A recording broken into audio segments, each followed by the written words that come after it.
Hello everyone and welcome to our channel, Dr. Hamzah Alkinani. This is the monthly political dialogue. Welcome to a new interesting interview today, the Palestine situation. With the very interesting guest, I am honored today to introduce Professor Ilan Pappé. He is an Israeli historian and political scientist. He is a professor with the College of Social Sciences and International Studies at the University of Exeter in the United Kingdom, director of the university's European Center for Palestine Studies, and co-director of the Exeter Center for Ethno-Political Studies. He is an author of numerous books, best-selling The Ethnic Cleansing of Palestine, A History of Modern Palestine, The Israel-Palestine Questions, The Forgotten Palestinians, The Idea of Israel, and he has written 2 books with Professor Noam Chomsky. The first one is The War on Gaza, and the other one is on Palestine. His 2016 book, The Biggest Prison on Earth, A History of the Occupied Territories, received the Palestinian Book Reward. Indeed, a great honor. So, Professor Ilan Pappé, thank you so much for being with us today. It's a great pleasure, Hamza, to be with you on your YouTube show, and thank you very much for inviting me. Thank you, Professor Ilan Pappé. We will start this conversation with our guest opinion for what's occurring in Palestine now, then the political situation inside Palestine, the governments of Palestine and Israel, then we talk about the normalization agreement and other questions related to the region countries. So, our questions are ready, but let me put them aside for now, as I would like to hear your comments about what's going on in Palestine now and the surprise attacks that happened a few days ago and left Israel traumatized. Yes, I think it's a very good way of describing the mood in Israel after the surprise attack by the Hamas. It was very well coordinated. It was impressive in its intensity, in its effectiveness.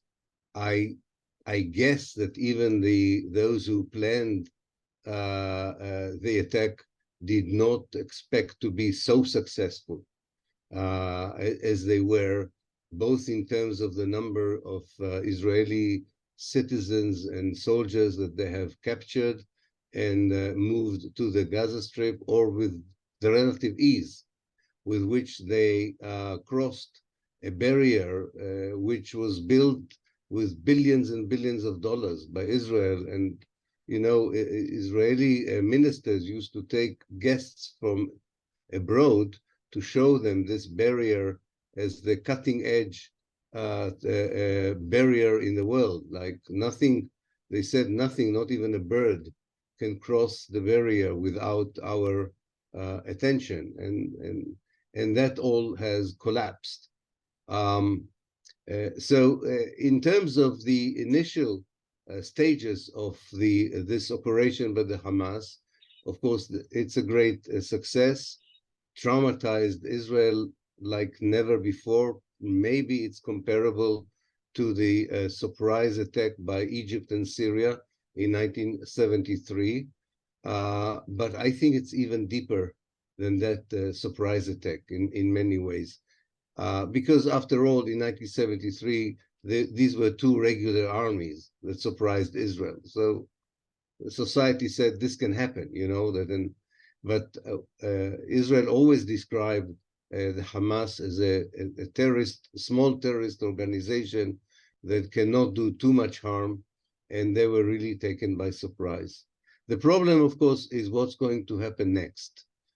Usually, initial success do not stay for too long, and we already unfortunately see the number of casualties in Gaza, including of children, has risen dramatically in the last few hours.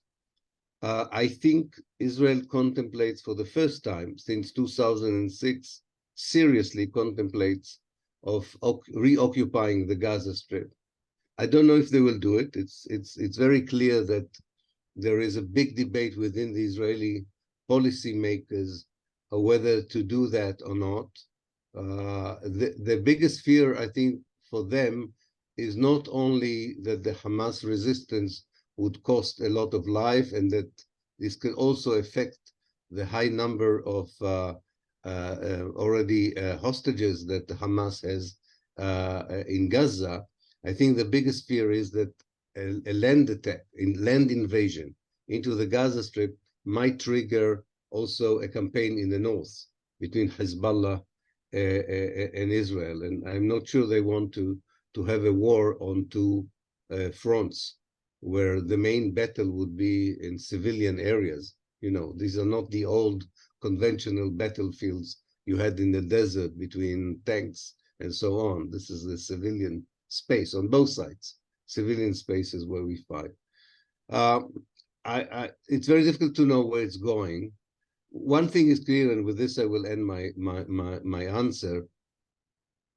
The only way of stopping the bloodshed and the violence is to go to the source of the violence. And the source of the violence is years and years of Israeli occupation, colonization, oppression of the Palestinians. There is a way to envisage a different future where Jews and Arabs can live together in one state as equal citizens without resorting to occupation, colonization, ethnic cleansing, and sometimes genocide. If anybody thinks on both sides, by the way, that you can win by military means, I think everybody's going to lose. Everybody's going to lose. There is no military solution for the question of Palestine. There is a peaceful solution, one which is based on equality, egalitarian, one which will bring justice to the Palestinians after years of oppression, will return the Palestinian refugees, and I think there is a very good chance of building together a peaceful Palestine, or whatever we'll call the state in the future. But for the time being, words like mine are not music to anybody's ears, it seems. There's too many people involved who probably benefit from the ongoing bloodshed and violence, to my great sorrow and fear of what is awaiting us in the future. Thank you so much, Professor Ilan Pappé, for your answer. You suggested a one-state solution. Do you think it is really possible? Can you explain to us, please? I think we should be thinking a little bit about apartheid South Africa, and less about, let's say, a conflict like India and Pakistan over Kashmir. We should think more about South Africa as a model. Not everything that happened in South Africa after the fall of apartheid is good, but whatever is there now in South Africa is much better than the days of apartheid. This is not a conflict between two equal sides. This is a conflict that began when a Jewish movement of colonization from Europe decided to locate its future and its vision for the future in the land of someone else, that is the Palestinians. And for more than 100 years, we are facing the same problem. You have an ideological movement, Zionism, that really believes that Palestine belongs to the Jewish people, does not recognize at all the Palestinian rights for Palestine, and believes that it has the power either to get rid of the Palestinians or to control them, either through occupation, or in the case of the Gaza Strip, of siege, or in the case of the Palestinian citizens in Israel, through a discriminatory system that reminds us of the apartheid system. Now, I don't think it's easy to convince the Israelis to accept either two states or one state. They like the status quo. The status quo is they control almost all of historical Palestine. They have all the privileges, and most of the Palestinians, apart from those who live inside Israel, do not have the basic rights, the civil rights or the human rights. And they feel that maybe some of the countries in the Arab world do not mind for that situation to continue, and definitely the West and America doesn't mind for that situation to continue. And therefore, I think the only way for a one state is if the region and the international community would say to Israel, in the 21st century, a state that denies the basic right of half of the people who live in it, more than 6 million Palestinians, a state that does not allow refugees to return to their home, is not part of the, family of civilized nations.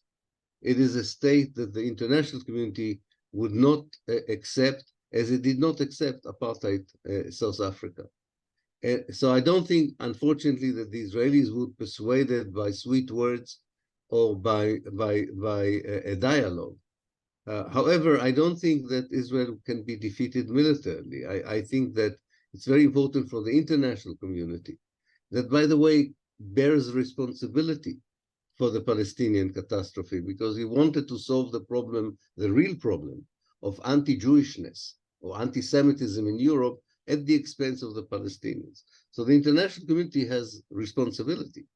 And I think that with these kinds of pressures, it won't be easy, but it will be possible to build a different political structure. I don't think it can happen in one day, but I think that the pressure from the outside, the international community intervention, and the regional intervention would be more successful than the Palestinian attempt by military struggle to change the reality. Although I do understand the importance of this struggle, and I understand why this struggle is going on, but I think it's, realistically speaking, even with the great success of the Hamas yesterday, Israel is still the strongest military power in the Middle East.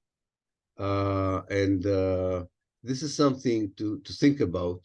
As like so many other people, I would like to live in a country where everybody is equal, regardless of their nationality, religion, and or ethnicity. I'm afraid Israel is not such a state, and I hope that one day between the River Jordan and the Mediterranean, we would have a far more just a regime that would compensate for more than 100 years of colonization and oppression. Thank you so much, Professor Ilan Pappé, for your answer. Here is a new point. How do you characterize the Israeli political establishment's approach to achieving its objectives in the Palestinian territories? I think that Israel, and before that the Zionist movement, are a classical case of something that we in the scholarly world call settler colonial movements, or in Arabic, harakat istimari istitani, or istimar istitani, or settler colonialism. Settler colonialism is a bit different than classical colonialism. It's the kind of European movements that built the United States, Canada, Australia, South Africa. These were European refugees that really had no future in Europe and decided to rebuild Europe somewhere else. But unfortunately, they chose places where someone else lived, native people, indigenous people. And they believed that they had the right to get rid of these people. In the case of America, they genocided the native people. Also, the Australians did the same. In the case of South Africa, they imposed an apartheid system on them. I think, so I characterize the Israeli regime today, as I characterized in my historical work, the Zionist movement, as a settler colonial state. And a settler colonial state, and that's very unfortunate, does not only not recognize the rights of the native people, who are the Palestinians, it perceives the native people as an existential danger. And therefore, it strives to get rid of them in every possible mean. Sometimes it does it, as it did in 1948, by massive expelling of the people. Sometimes it does it by imposing closure, siege, as it does in the Gaza Strip. And sometimes it imposes military occupation, as it does in the West Bank. The means vary, but the aim is the same aim, to have as much of historical Palestine with as few Palestinians as possible. Now, you know, during the colonialist era, such ideologies were were considered to be legitimate and effective. In the 21st century, I think most of us would regard such a regime as racist, rather than, as the Israelis and the Americans like to define it, as the only democracy in the Middle East.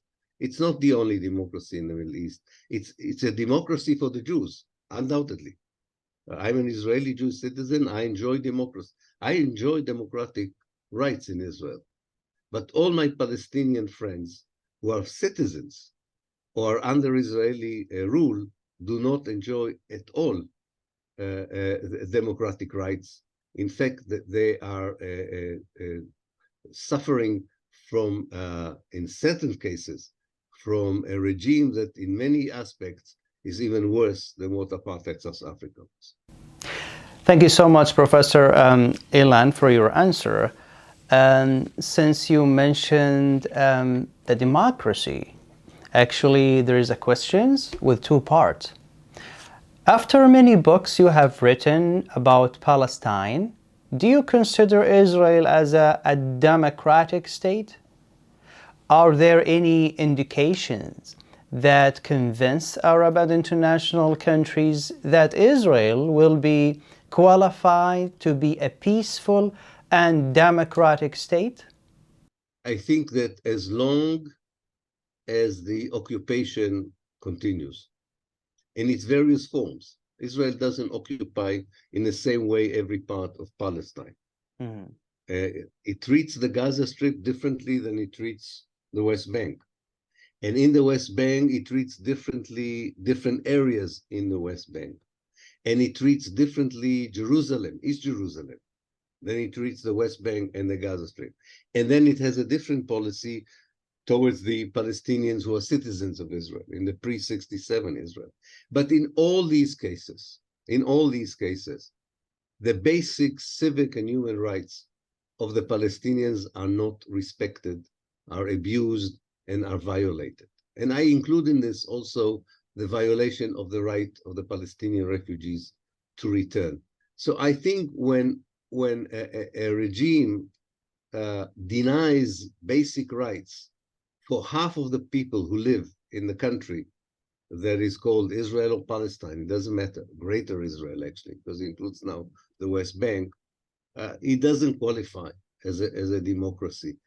Any state that defines itself as an ethnic state in a place when there is more than one ethnic group, especially when that other ethnic group are the indigenous people, are the native people. In many ways, they're almost already the majority. There will be also the majority in the future. In order to define the state in a way that does not represent at all this other group, then it cannot be a democracy.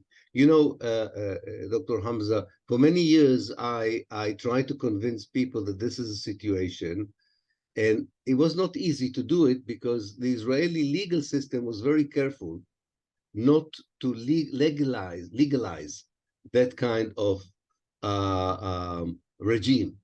But in 2018, the Israeli parliament, which is called the Israeli Knesset, adopted a law which is called the Israeli Nationality Law. According to the Israeli Nationality Law, there is only one nationality in all historical Palestine, the Jews. So this is an official law that is very much like the apartheid law of South Africa of 1948. It totally denies the collective rights of millions of people who are not Jews, but cannot, according to that law, be full citizens of the country, which is called Israel. So no, I think that in any political science book that has a simple definition of what is a democracy, you cannot, as a student or as a researcher, say that here you have a great case study for a democracy. No, I don't think you can.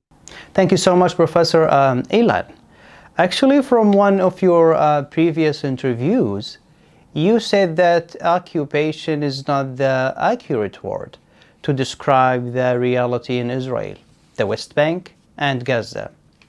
And also on Palestine, a dialogue with Professor Noam Chomsky, you criticized the term peace process. This is controversial. Why are these terms not accurate? Why do you think that language is very important, Professor? I think language is highly important. It's not the only means by which we define our identity, reality, or future. Definitely, we need economic means, military means, political means to define who we are and what we want to do in a certain place. But language plays a very important role because it exposes our real intentions, even if we don't admit them fully. A language can also be a means by deceiving either ourselves or other of what we are really doing. And this is very important to expose. I call it finding the right vocabulary or dictionary, in Arabic, the kamus. Because if you're using the word peace process for something that actually is exactly the opposite of peace, it's occupation in different means, you abuse the word peace. So you are creating a reality by which people would never believe anymore that peace is a good thing. Because they would say, when we, in our context, in Israel and Palestine, when you use the word peace, you actually mean helping Israel to continue the occupation. I think a similar thing happened in some parts of the world where America used force to impose democracy. So people identify democracy with an American occupation. Now, that's not democratic to occupy another country, you know?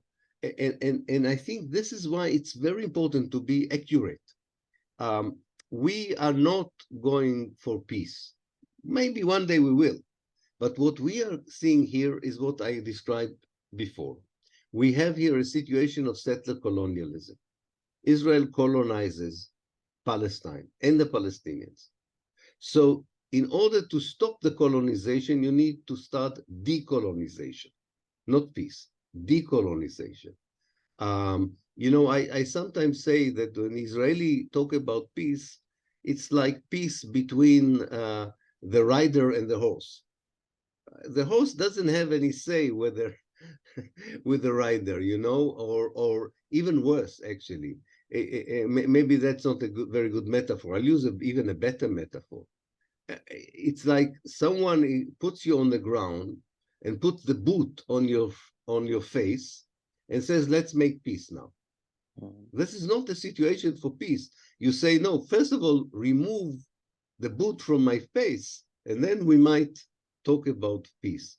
So that's one description of a term which is misused, is abused in many ways, and we have a much better term for this, which is decolonization. In a similar way, you know, when we talk about the need for or we talk about Israel as a democracy, we should be far more accurate as we just did it ourselves. But I think one of the most important change of language we should do is really a language that describes accurately the problem, and not a language that does not tell you the real nature of the problem. The real nature of the problem is not that Israel and Palestinians cannot make peace. The real nature of the problem is that the Palestinians are being colonized by the Israelis, and therefore we need first decolonization. Peace is something that hopefully would come afterwards. Professor Ilan, let's go to the other side of this conflict. How do you characterize the nature of the Palestinian Authority and its role in the conflict? I think the Palestinians suffered a real setback in 1982. Until 1982, when the PLO was in Beirut, at least there was a sense that there is a Palestinian leadership that is accepted by all the fragmented Palestinian society, because the greatest success of Israel in 1948 was to fragment the Palestinians to different groups inside Israel, in the West Bank, the Gaza Strip, refugee camps, and so on. The PLO's greatest success was did not, of course, liberate Palestine, but it succeeded in creating a sense of unity despite everything that happened in 1948 and since 1948. I think after 1982, when the PLO moved to Tunis, the distance between Tunis and the occupied territories created different Palestinian agendas, also different Palestinian leaderships, I think. And the Israelis were very good at playing one group against the other. And when they devised the Oslo Accord, they decided that the PLO in Tunis is weaker than the Palestinian leadership in the West Bank. So they preferred, actually, to have the PLO leadership in Tunis replacing the leadership of the West Bank. And that's how we received the Palestinian Authority, which is, of course, a very weak authority under total Israeli control. However, I always warn people who say, okay, so let's get rid of it tomorrow. Things are not that simple, you know. The Palestinian Authority employs hundreds of thousands of Palestinians. It takes care of some aspects of Palestinian life. It includes quite a lot of people who were important in the Palestinian liberation movement. And unless you have an alternative, you stick with what you have. But I think it is a great Israeli success in weakening the leadership of the Palestinians. But it's up to the Palestinians, actually, to find a way of reuniting, having a more authentic, representative leadership. Everyone who wants to help the Palestinians, everyone who is in solidarity with the Palestinians, everybody who believes, like me, that the Palestinian struggle is just, is moral, would like to have a more united leadership with a clearer vision for the future. I'm not going to tell the Palestinians what they should do. I'm not going to tell them what should be the vision. But I'm asking them, be more united, be more clear of what you want, because then we can help you even. And it doesn't matter if I help you from inside Israel, or I help you from Qatar, or I help you from Bahrain, or from New York or São Paulo. It doesn't matter. The great success of the ANC in South Africa was we had one address, the ANC, and we knew very well what the ANC wanted. And we could easily identify with what the ANC wanted and could easily put all our resources, all our commitment to that struggle. Professor Ilan, let's move to the other countries on the Middle East. Why, from your point of view, the governments of most Arab countries are racing to rapprochement with Israel, even if it's not announced? What is your assessment of the peace agreements between the Arab countries and Israel? And nobody should be, in principle, against peace. I mean, what is what is better than peace between a people. However, one has to decide why Israel is offering peace to the Arab world. And the reason it offers peace to the Arab world, because it believes that peace with the Arab world would kill the Palestinian problem, would push it outside of the Arab agenda, and even maybe from the Muslim world's agenda. Because Israel is very successful in convincing the West, by the way, not the societies in the West, but the governments in the West, that everything is fine in Israel, that the world should not interfere in what Israel is doing to the Palestinians. The fear in Israel is that people in the Arab world, at least in the past, saw Palestine as an organic part of the Arab world, an organic part of the Muslim world. I think in Arabic you will call it juz'u la yatajazza, right? Exactly. Kind of an organic part of the Arab world. And therefore, you can defeat the Palestinians, or you can say the Palestinians are a minority, but Israel is a minority in the Arab world, not the Palestinians. So Israel is very happy to have governments conducting peace with it without demanding really any concessions from Israel on the Palestine issue. And I think this is something we should say. You know, I gave a talk in Bahrain, in Manama, and a lot of young people came to me and said, you know, you come to Bahrain as an Israeli and you talk against the tatbiq, against the normalization. And I said, I'm all for tatbiq. I like normalization. I really would like the people of Bahrain and the people of Israel to be friends and have good relationship, but not in the conditions that this particular Abraham Accord was devised. And I said, you are being misled. You're asked to do peace with Israel in order that Israel could complete the destruction of Palestine. And you should ask yourself, would you like to be historically part of that process? By the way, I'm not saying that the Arab world has to go to war against Israel.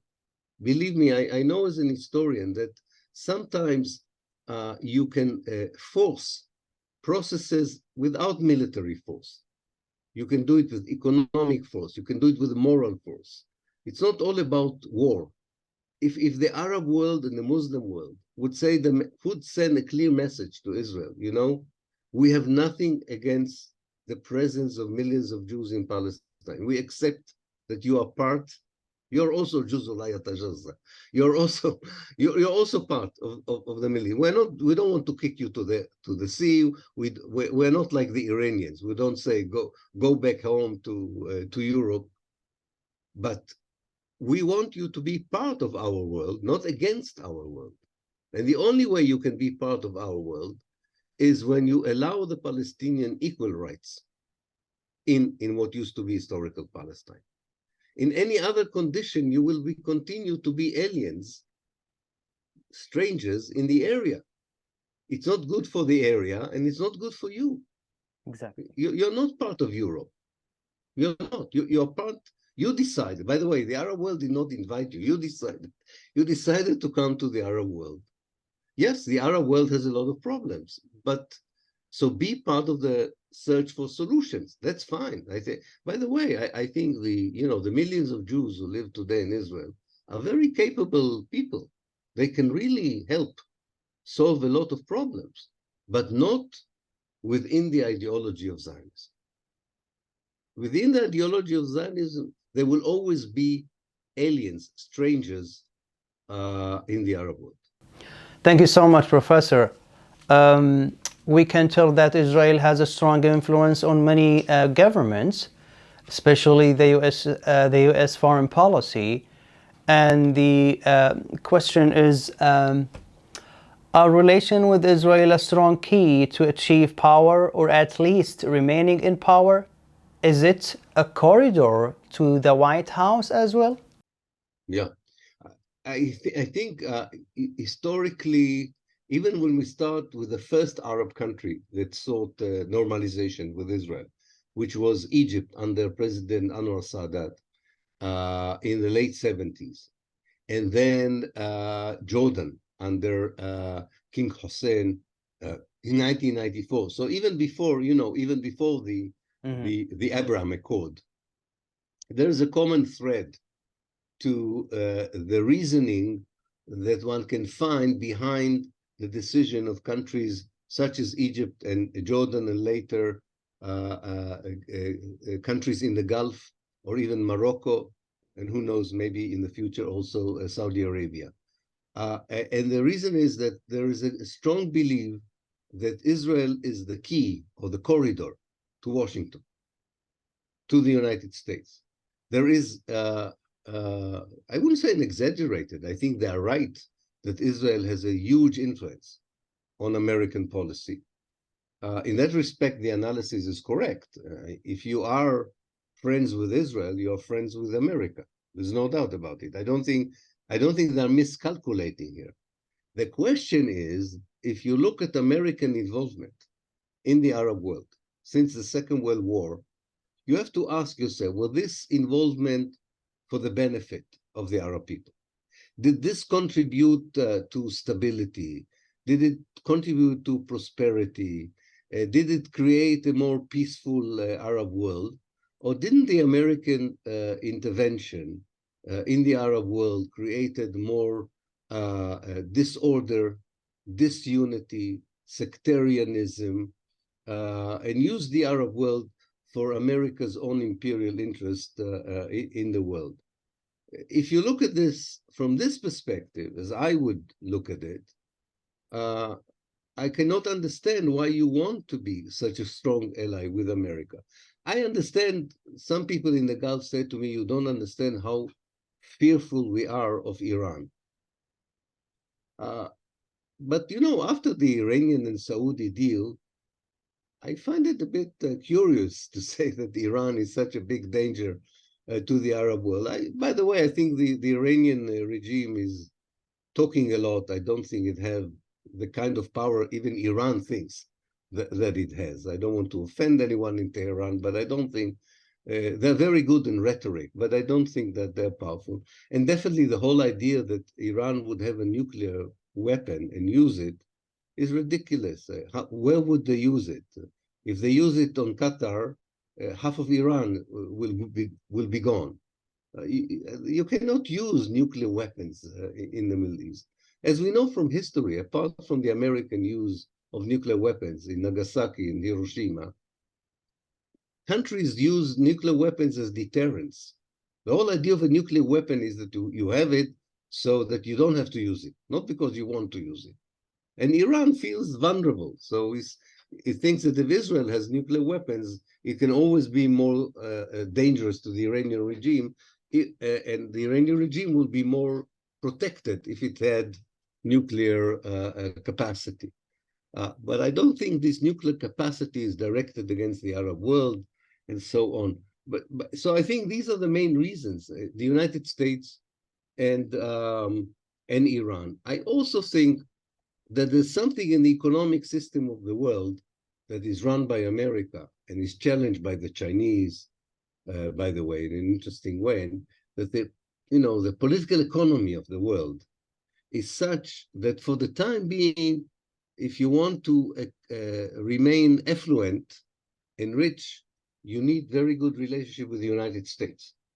But I think, I'm an historian. I think this is changing, but these processes take time.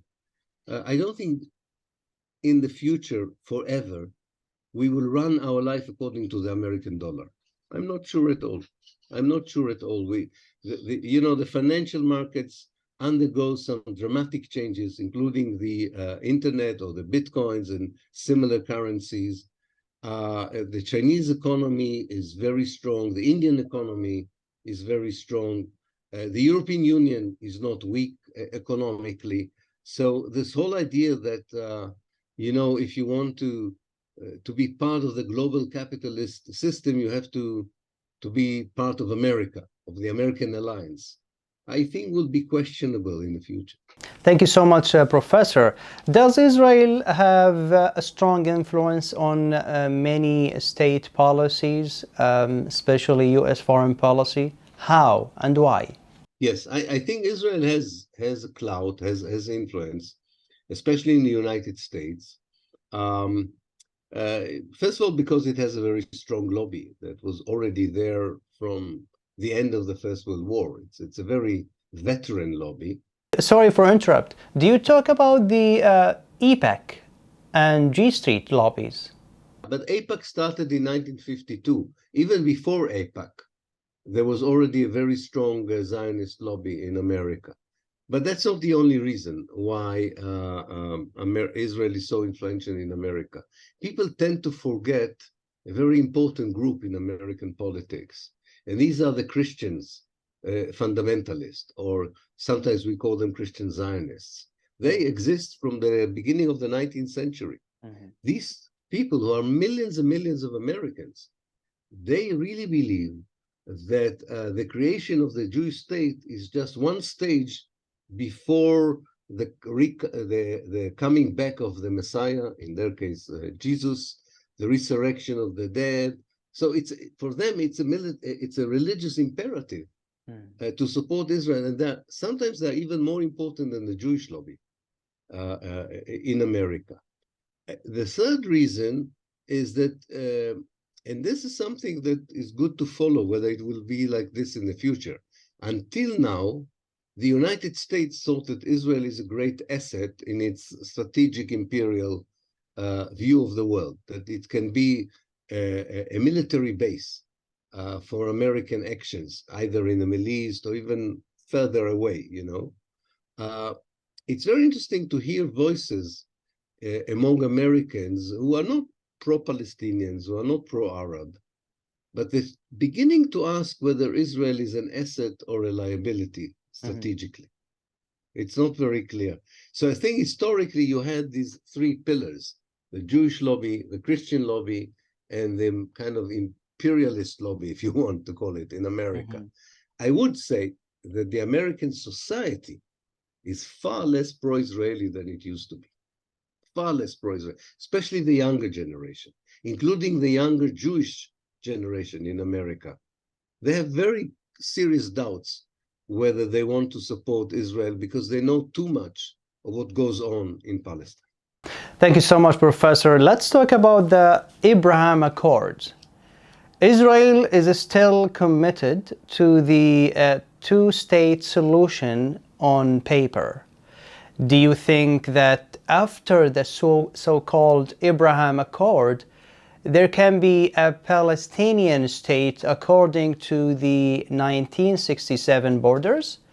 Do you judge the U.S. as a truly believing in the likelihood of a two-state solution? No, I don't think so. I think if the normalization continues and the Abraham Accord would be solidified, what you will see is not the two-state solution. You will see one apartheid state of Israel that maybe allows the Palestinians to have what we used to call in South Africa Bantustans.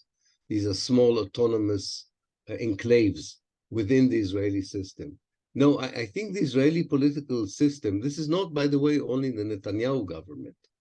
I think also when you talk about the two important opponents of Netanyahu in Israeli politics, Benjamin Gantz and Yair Lapid, the only two really alternative politicians who may win the next election, given all the failures of the Netanyahu government. They talk more than Netanyahu about the two-state solution, but like him, they don't mean the two-state solution. What they mean is the status quo. It's a PA, Palestinian Authority, that is in Ramallah, that controls directly 20% of the West Bank, but only in domestic policies. Israel controls the space, the economy, the security, the borders. As I called it in my book, Israel offers the Palestinians at best an open prison. That's a two-state solution for Israel. The closed prison, the maximum security prison, is what they do to Gaza, because the Hamas refuses to go along with the Israeli policies. Well, yesterday, the prisoners went out of the prison quite impressively, one should say, and challenged this whole model of a maximum security. We're not the prophets. We have to wait and see how this will unfold, of course, in the next few weeks or months. Thank you so much, Professor Ilan. Actually, some countries, such as Turkey, pretend in their media discourse that they support Palestine, but in reality, there are close relations in various fields, the most important of which are the economy and gas. Why, in your opinion, has pragmatism prevailed over many Arab and Islamic countries in their relations with the occupying state?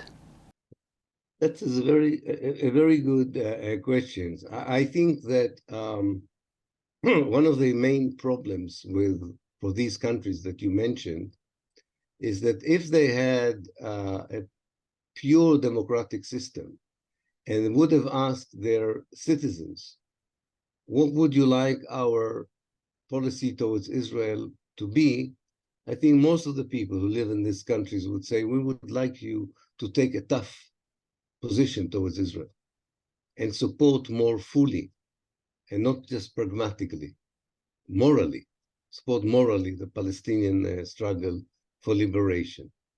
And I think the pragmatic approach is not just about Palestine. It's a pragmatic approach is a fear that if you allow a principled issue like Palestine to represent exactly what the people want, you may have to listen to the people also about other things that maybe as a regime you don't want to. For example, making the regime more democratic or sharing the wealth of the regimes with the rest of the population, you know, or whatever. So I think there's always, and I think it's a genuine ambivalence. On the one hand, even these leaders, definitely it's true about Erdogan. On the one hand, on an emotional basis, they feel solidarity with the Palestinians, you know, but on trying to be a leader with all the questions of how they run their own countries, they fear that if they allow for a totally honest policy on Palestine, it may open a Pandora box that they might not be able to control. And that's very confusing. You know, you go to East Jerusalem, a lot of Palestinian shops have the picture of Erdogan, because they remember, and rightly so, that during the siege on Gaza, he was very supportive of the Palestinians. So now they ask me, so why now does he have these economic, by the way, not just economic, strategic connection? And I say to them, this is the reality of the world we live in. And we have to ask ourselves as human beings, do we agree with everything that our politicians do? And do we agree with the way that they define politics? Namely, where morality, principles, and commitment don't play a great role in what we decide to do, either domestically or in our foreign policies. Professor Pappé, this is the last question for today. What's the future of the Israeli-Palestinian crisis and Israeli-Arab relations? Yeah. I think that in the short run, unfortunately, we will see much of the same of what we have today, namely even more violence, unfortunately, in Israel and Palestine itself. The continued of kind of pragmatic approach by some of the Arab countries and Muslim countries as well. I mean, we have to watch for Pakistan, Indonesia, and Malaysia. And this will go on for a while. But I think in the medium range future, this is going to change. This is going to change because there is an interesting connection which I tried to point out in my talk in Manama in Bahrain.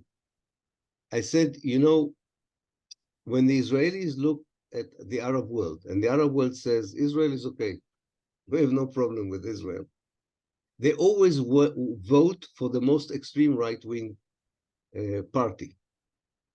Because the logic is, if the Arab world doesn't care, maybe the right wing, you know, those extreme people in Israel who believe that you can do whatever you want to the Palestinians are right. There's nothing to worry about.